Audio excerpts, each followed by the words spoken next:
Ya, halo pemirsa, apa kabar Anda hari ini? Langsung dari studio IDX Channel Jakarta, saya Prasetyo Wibowo kembali hadir dalam Market Review, program yang mengupas isu-isu penggerak ekonomi Indonesia. Dan kali ini kita akan membahas terkait dengan tren turun dari surplus neraca perdagangan. Ditambah lagi, hari ini pemerintah melakukan reshuffle beberapa kementerian, begitu ya. Antaranya Kementerian KLH, kemudian ada juga Kementerian SDM, dan juga Kementerian Investasi. Seperti apa sih nanti menteri-menteri baru ini juga bisa menggerakkan lagi ekonomi Indonesia di sisa waktu terakhir? Langsung saja kita mulai Market Review selengkapnya.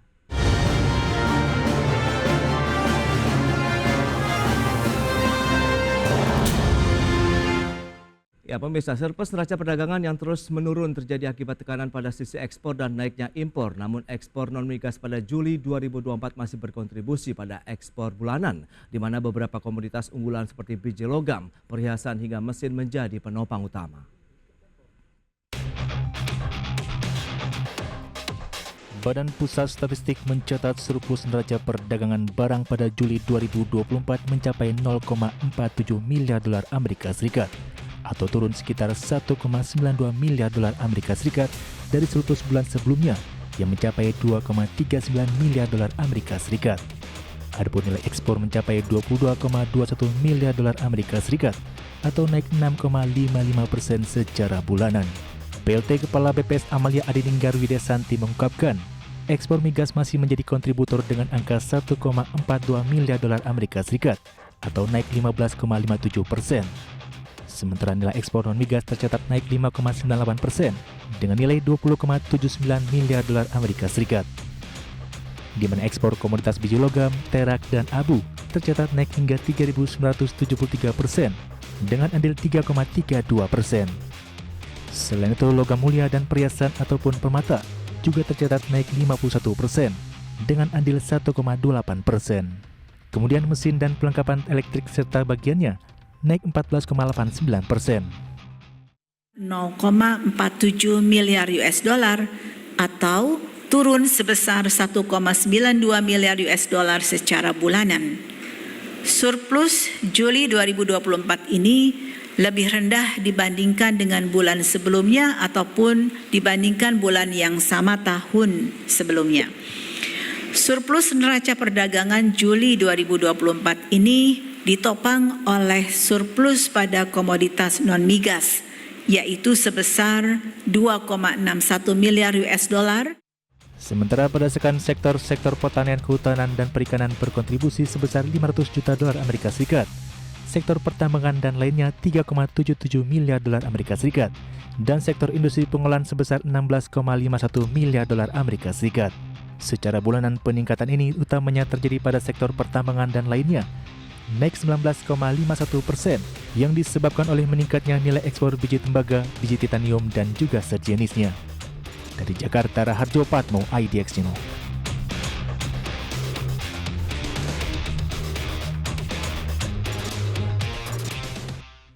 Baik pemirsa, berikut ini langsung saja kita cermati terkait dengan langkah Presiden Joko Widodo yang melakukan reshuffle kabinet pada hari ini, di mana posisi menteri-menteri yang reshuffle adalah Menteri Hukum dan HAM, kemudian Menteri Energi dan Sumber Daya Mineral.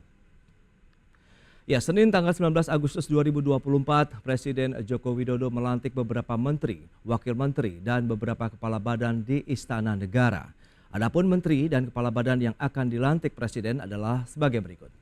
Menteri Hukum dan HAM, kemudian Kementerian SDM, Menteri Investasi, dan juga tambahan Wakil Menteri Kominfo. Selain itu, Presiden Jokowi juga akan melantik Kepala Badan Gizi Nasional, Kepala Kantor Komunikasi Kepresidenan, dan juga Kepala Badan Pengawas Obat dan Makanan.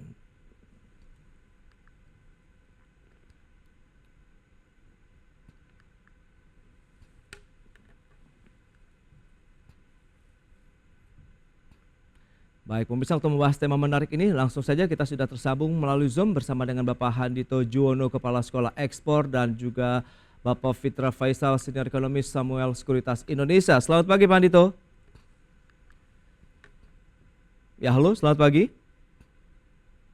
Ya, selamat pagi. Suara saya sudah masuk kan? Selamat pagi. Ya, halo, selamat pagi, Pak Handito. Selamat pagi, Mas Pras. Baik, selamat pagi. Terima kasih atas kehadirannya dan kita sapa juga Mas Fitra Faisal. Halo, selamat pagi, Mas Fitra. Selamat pagi Mas Bas, Pak Anito. Ya, salam sehat ya. Terima kasih atas waktu yang disempatkan. Ini menarik kalau kita bicara mengenai tren dari surplus neraca perdagangan kita yang dalam beberapa bulan terakhir ini cenderung turun. Kemudian ditambah hari ini juga ada reshuffle kabinet yang dilakukan oleh Presiden Joko Widodo. Mas Fitra, sedikit kalau misalnya kita coba analisis ya, bagaimana Anda melihat pergantian dari sejumlah kementerian yang dilakukan oleh Presiden di sisa terakhir begitu di masa pemerintahan beliau? Silakan. Ya, kalau kita melihat hanya waktu 2 bulan, sebenarnya ya tidak ada hal yang sangat signifikan yang bisa dilakukan ya. Tetapi kalau kita masuk dalam perspektif transisi, ya mungkin saja ini adalah menteri-menteri yang disiapkan sedari awal tanpa menunggu 20 Oktober gitu kan. Apalagi kita melihat Menteri Bahlil di sini kemungkinan besar kan menjadi Menteri SDM, Ya. dan kemarin ekspor kita ya di bidang mineral terutama hilirisasi nikel ya, kita bicara mengenai nikel dan juga produk-produk turunannya itu kan juga lumayan melonjak ya, 27% secara year on year. Biji Oke. logam juga bahkan naik 100%. Nah, mungkin hal ini adalah tujuannya adalah untuk kemudian melanjutkan ya sebagai bagian dari tim transisi pemerintah tadi ya. Saya rasa yang paling krusial adalah di sisi ini ya, di SDM, dan juga kemungkinan kita juga melihat bagaimana investasi yang juga diisi oleh orang terpercaya dari Pak Prabowo, merupakan tim atau ketua tim pemenangan ya. Dan Oke. ini saya juga chemistry antara Pak Bahlil dan juga Pak Rosan sudah terjalin dan akan menjadi bagian dari perjalanan kabinet ke depan sepertinya Mas Bas. Baik, baik. Tapi menarik kalau kita cermati dengan kerjasama nanti ke depan di sisa waktu yang seperti Anda sampaikan, kalau memang nanti ini akan berlanjut pada masa pemerintahan berikutnya. Lantas kebijakan-kebijakan apa saja yang perlu dijaga kalau bicara mengenai hilirisasi yang Anda katakan juga menjadi salah satu penopang nih dari sisi penerimaan negara dan kinerja ekspor nasional? Ya, saya melihat adalah tentunya dalam konteks penempatan Menteri BKPM Ya, yang nantinya sepertinya akan berlanjut di Pak Rosan, kemudian Pak Rosan lagi setelah 20 Oktober. Ini oke. artinya pemerintah ingin kemudian mendekatkan Amerika Serikat dalam playground kita di produk industrialisasi dan hilirisasi ini. Karena selama ini kan mungkin kalau kita lihat ya China ini menjadi dominan, tetapi dalam konteks perimbangan ya Pak Rosan di sini bisa saja untuk menjadi mediator itu, karena sebelumnya kan Pak Rosan menjadi dubes Ya. kita di Amerika Serikat ya. Dan apalagi ada beberapa bagian-bagian kebijakan dari Amerika Serikat seperti misalnya Inflation Reduction Act Hmm. IRA yang beberapa waktu yang lalu sebenarnya kita sempat mengajukan untuk mendapatkan fasilitas ini dalam konteks subsidi di energi terbarukan, tetapi mereka sepertinya dalam konteks parlemen Amerika Serikat masih wait and see karena masih melihat bahwa energi terbarukan kita ekosistemnya lebih banyak didominasi oleh China. Maka keberadaan dari Pak Rosan dalam hal ini adalah dalam konteks untuk memoderasi itu, yang untuk juga Hmm. mengundang investasi dari Amerika Serikat.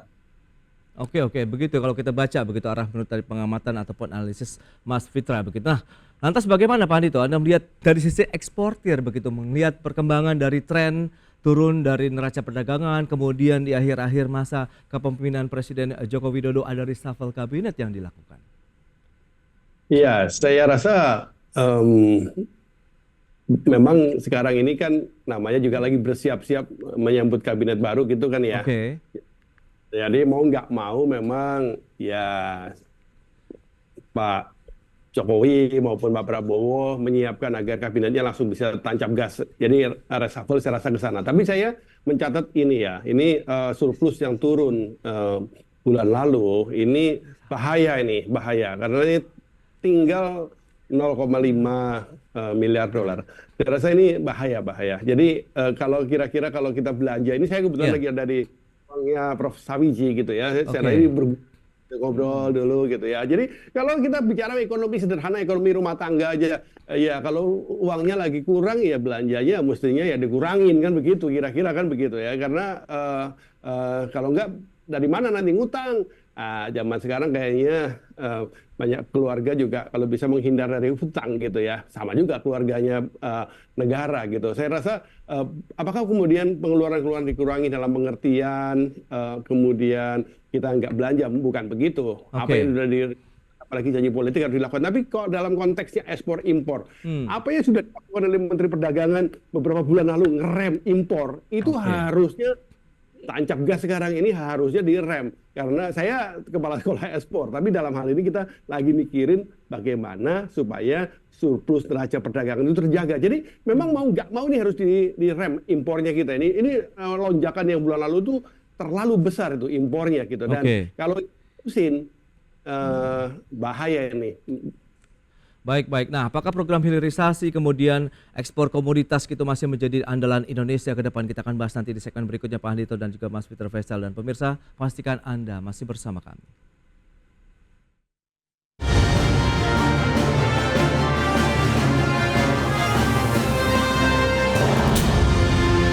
Baik, pemirsa, kita akan lanjutkan kembali perbincangan menarik ini terkait dengan neraca perdagangan Indonesia dan juga reshuffle kabinet yang dilakukan oleh pemerintahan Joko Widodo pada hari ini. Kita akan lanjutkan kembali perbincangan bersama dengan Bapak Hadito Juwono, Kepala Sekolah Ekspor, dan juga Mas Fitra Faisal, Senior Ekonomis Samuel Sekuritas Indonesia. Baik, Mas Fitra, ini menarik kalau kita cermati, tadi sudah disinggung juga oleh Pak Hadito bahwa ekspor ini memang harus menjadi salah satu keunggulan kita untuk bisa mendukung penerimaan negara, menggerakkan sektor industri, manufaktur, dan lain-lain di Indonesia. Nah, dengan mendudukinya beberapa posisi penting begitu, ada Pak Bahlil Lahadalia sebelumnya di BKPM, kemudian masuk ke Kementerian SDM, kemudian Pak Rosan Ruslani masuk ke dalam Kepala BKPM atau Kementerian Investasi, apa yang Anda melihat? Hilirisasi akan tetap menjadi fokus dari pemerintah, kemudian andalan ekspor komoditas pun juga masih menjadi tujuan ke depan. Iya, saya rasa ini ya judulnya kan melanjutkan ya, Mas Pras. Dan kalau tadi juga sedikit menanggapi mengenai trade surplus yang menipis, sebenarnya tadi saya sepakat dengan Pak Anito bahwa memang ini rawan ya, karena pasti fondasi terutama buat rupiah itu jadi relatif terbatas. Tetapi di sisi yang lain kita juga melihat bahwa sebenarnya ekspor kemarin tumbuh paling tinggi ya selama setahun terakhir ya, year to date lah. Itu 6%, di atas 6%. Artinya dalam hal ini ya kita bagus. Cuma masalahnya importnya lebih tinggi lagi, 11%-an. Gitu kan? Nah, tapi ini sebenarnya hal yang di satu sisi ada hal yang perlu kita khawatirkan, tapi di sisi yang lain importnya kita juga lihat. Itu bagian dari Global Production Network ya. Bagaimana machinery, kita impor parts and components dan seterusnya. Dan saya rasa ini kemudian mengisi inventory yang selama ini kalau dalam beberapa bulan terakhir kita melihat ada Purchasing Manager Index in Manufacturing yang turun, bahkan kemarin anjlok di level kontraksi 49, dan mudah-mudahan ini akan menggenjot lagi gitu ya aktivitas industri, dan juga ada demand yang meningkat. Harapannya di situ. Nah, tapi saya sepakat bahwa tujuannya adalah mengencarkan ekspor lagi supaya lebih besar dibandingkan dengan impor. Nah, oleh karenanya saya rasa ya keberadaan dua orang penting ini, Pak Bahlil sebagai Menteri SDM dan juga Pak Rosan, akan menjadi semacam tandem ya di striker kita di bidang kemudian hilirisasi. Investasinya masuk, duitnya ada, terus kemudian outputnya kemudian bisa terus digas. Cuma permasalahannya adalah ya kemarin kan kita sempat mendengar juga dari Pak Arifin Tasrif bahwa ada semacam moratorium untuk smelter nikel, karena kalau tidak ini nikelnya keburu habis selama kurang dari 10 tahun. Nah, apakah nanti kebijakan ini akan dilanjutkan atau semakin digas ya? Who knows ya, nanti mungkin Pak Bahlil di sini juga akan menghadapi tantangan itu gitu ya. Dan yang paling penting nanti hilirisasi bukan di satu sektor saja, pertambangan, dan bukan satu produk aja nikel ya, sudah diversifikasi, dan bahkan diversifikasi ke sektor-sektor yang menurut saya di luar pertambangan justru ya, seperti misalnya di pertanian. Nah, maka dalam hal ini Pak Bahlil mungkin bisa fokus di bidang energi, dalam hal ini pertambangan salah satunya, melakukan diversifikasi tidak hanya di nikel, tapi nanti juga ada kolaborasi dengan Kementerian Pertanian misalnya atau Kementerian Industri untuk melakukan industrialisasi juga di sektor-sektor pertanian gitu. Dan duitnya dari mana? Duitnya ya Pak Rosan yang bisa bawa gitu kan, salah satu dari Amerika Serikat, dan juga tentu jangan lupakan juga China.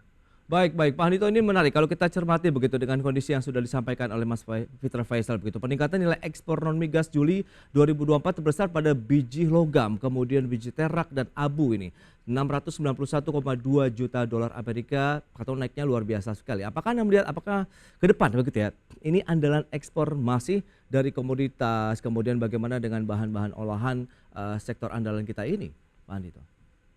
Iya, sebenarnya komoditas yang ada memang ini ya, Menteri SDM yang hari ini akan digantikan oleh Bang Bahlil ini selama ini memang sudah melihat ke depan bahaya ini, karena nikel udah kalau digenjot habis-habisan habis juga gitu. Tapi begini, saya lihat kan ini kan bicara jangka pendek dan jangka panjang ini. Kalau kita mikirin jangka panjang harus gitu. Tapi Oke. kalau jangka pendek hidup juga mati juga gitu. Artinya saya rasa sih kalau saya sih melihat selama masih menguntungkan ya. Oke.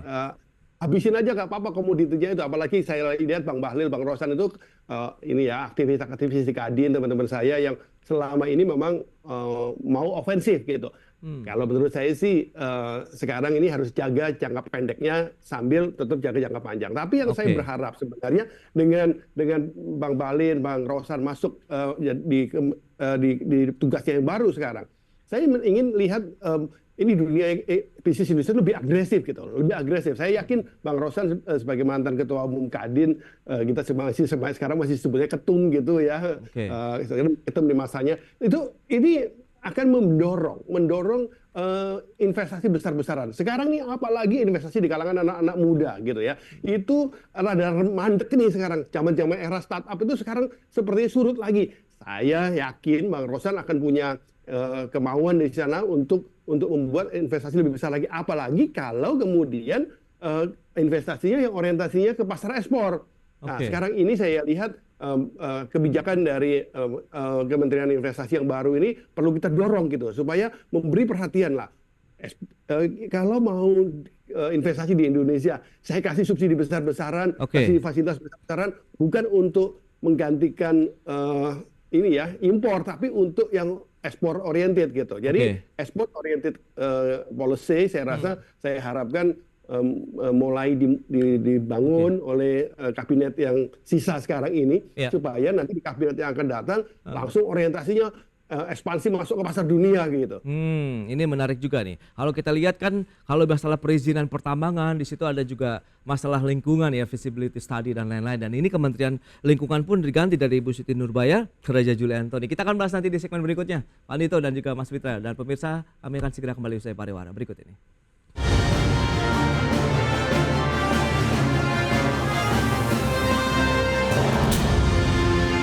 Kita akan lanjutkan kembali perbincangan menarik ini bersama dengan Mas Fitra Faisal juga Pak Dito Juwono. Mas Fitra, ini menarik. Tadi selain dua kementerian sudah kita bahas, tadi ada Kementerian Investasi, BKPM, kemudian juga Kementerian SDM yang ada pertukaran tempat di sana, kemudian Pak Ruslan Ruslani masuk di sana di BKPM. Nah, Kementerian Lingkungan Hidup ini juga pun sama ada reshuffle di sana. Apa yang bisa kita cermati dengan kaitannya perizinan pertambangan kah atau ada hal lain yang Anda cermati? Silakan. Ya, kalau kita mau bicara perspektif gas dan juga chemistry di antara kementerian, ya harusnya ini langsung ngegas gitu kan. Jadi tadi kita udah bicara dari sisi SDM yang sebelumnya ada sedikit perbedaan pandangan lah terkait dengan penambangan di penambangan. Ya, mungkin dalam hal ini Pak Bahlil di situ dalam konteks untuk mengamankan. Terus kemudian investasi, ya investasi juga kan. Ya ini kan bagian dari tim yang sudah bekerja sejak lama. Nah ditambah lagi, kalau misalnya di gas remnya kan selama ini lingkungan, gitu kan. Nah dalam hal ini ya dia di keberadaan dari Mas Raja Juli ini, mungkin dalam konteks yaitu tadi sinkronisasi kebijakan gitu ya, yang mungkin selama ini mungkin agak kurang sinkron.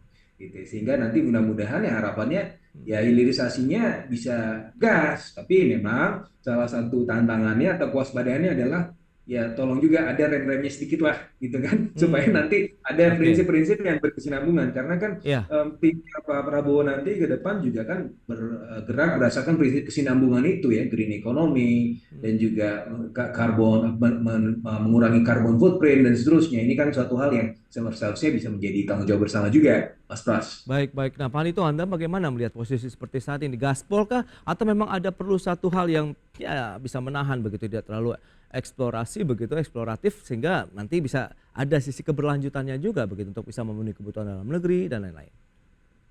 Ya, saya rasa dengan tetap menjaga norma-norma lingkungan yang baik gitu ya. Saya rasa waktunya gaspol.